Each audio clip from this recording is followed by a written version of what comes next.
What up, guys? This is Cheevo Guides back here again with another achievement guide. Today we're going to be focusing on the 2000 gamer score update for Limb Hunter. If you're interested in getting the base 1000 gamer score, I'll leave my video guide down in the description below. This game is only $4.99, and as I just mentioned, it just got upgraded from 1000G to 2000G. It has 5 new achievements, and in this video I'm going to be showing you guys how to get all 5 of them. I do want to point out that I'm not going to be commentating the whole video, so just make sure that you follow along, and I'll make sure to chime in with any important commentary. If you guys haven't picked up the game yet, I'll have a link down in the description below as always.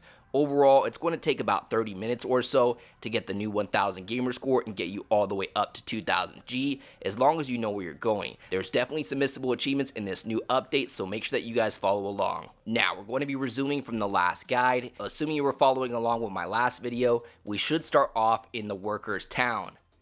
You're going to start off right here. You just want to jump down. We can go ahead and exit this door and exit back in just to verify that we're in the correct area. There we go, the workers' base. That's exactly where you need to be, so make sure that you're in this room right here. Again, the workers' base. It is a missable area. Now, there's a secret vault located in this workers' base. What we need to do is get to the top of the level, press the correct lever, and then it will end up opening the door to the vault at the bottom. After that, we're going to go all the way back to the bottom and enter the vault, in which we'll end up unlocking 2 achievements. One for accessing the workers' vault, and second for collecting the red card. The red card is located inside of that workers' vault, so we'll end up unlocking 2 achievements worth 200 gamer score each for a total of 400G.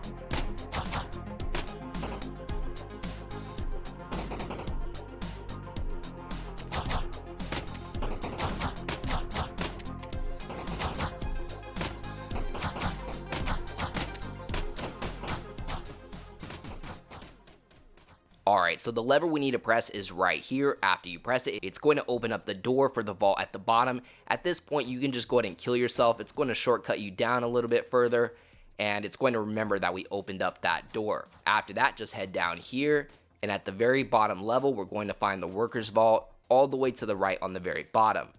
Once you enter, you're going to unlock the workers' vault achievement worth 200 gamer score for opening up the workers' vault.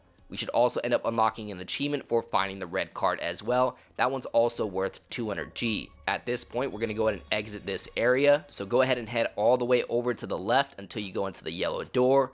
And just make sure to follow along. At this point, all we got to do is make it to the first boss in the game. The first boss is called Dozer. After we defeat the boss, Dozer, we'll end up unlocking the Dozer achievement worth 200 gamer score for defeating that boss. And we'll also unlock an achievement for entering the labs, which is right after the boss. That one's also worth 200G. So we'll be unlocking our next 2 achievements after defeating this boss. So just follow along and I'll show you guys exactly how to get to this boss.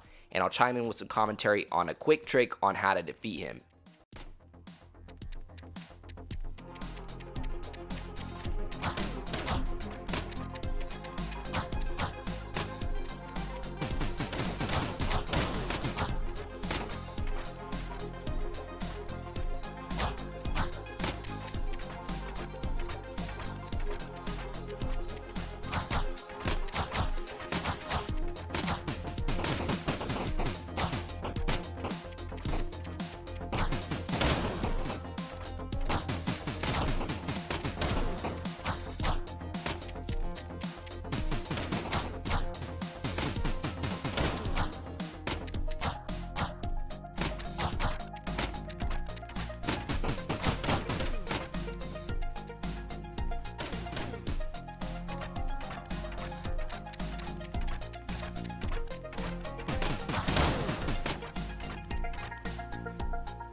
Alright guys, so to face the first boss, Dozer, we're going to need to jump down here. This is actually a really difficult boss, especially if you don't have any upgrades in the beginning. Luckily, there's a trick to be able to basically stand on the back side of the boss, which is the right hand side. Stand behind him and just keep shooting him, and basically only one of his attacks can hit you if you're behind him. You just want to keep an eye out for the antenna on the top of the boss. Once it starts signaling with the red circle around it, you know that there's going to be projectiles coming from the sky. Pay attention to this because the projectiles can kill you even if you're standing behind the boss, and that's really the only attack you have to worry about. We're simply going to stand behind the boss, keep shooting him, and if the antenna starts going off, we're going to keep an eye out and we're going to dodge all of the projectiles coming from the sky, and then after you dodge them, you're just going to go back behind the boss and rinse and repeat this until you defeat him. Now, going into this boss, I had a really weak weapon, so it literally took about 20 minutes of using this method to be able to defeat this boss. Hopefully you have a more powerful weapon, but if not, just know you can defeat him with a pretty basic weapon. You just need to use this method, and just keep an eye on that antenna, guys, because if you're not paying attention, you may end up getting hit by one of those projectiles from the sky, and it can be really annoying to start over because you're not going to start right at the boss battle. You're going to start back at the previous checkpoint. So just make sure, more than anything, you're paying attention to that antenna. That way you have a good idea if you're going to have some projectiles coming out of the sky anytime soon. And that's going to cover my method for defeating this boss. Feel free to watch the footage if you want, or you can go ahead and skip ahead till after we defeat the boss.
Alright guys, once you finally defeat that boss, you'll end up unlocking the achievement for doing so. This is called the Dozer achievement, worth 200 gamer score. At this point, we should also be unlocking another achievement for accessing the lab area. That is the labs achievement, worth an additional 200 gamer score. So you should have just had 2 achievements pop, each worth 200G, totaling up for 400G. After that, go ahead and exit the room. Go ahead and pass this service station, and then after that, we're simply just going to drop down and go to the left. You're going to find an NPC character right here. Just go ahead and interact with him, and we'll end up triggering the last achievement, which is missable, called Rebel Guard, worth the final 200G. At this point, you guys should hopefully have your full 2000G at a 2000G. As always, I'd like to give a huge thank you to all of my Patreon subscribers. We just hit 12 patrons. I'd like to give a special shout out to everybody in the biggest fan club, including TimG84, Kegger101, Kana25, and GamerTagNation.com. As always, I appreciate you guys tuning in. If you enjoyed this video, please leave a comment and don't forget to like and subscribe.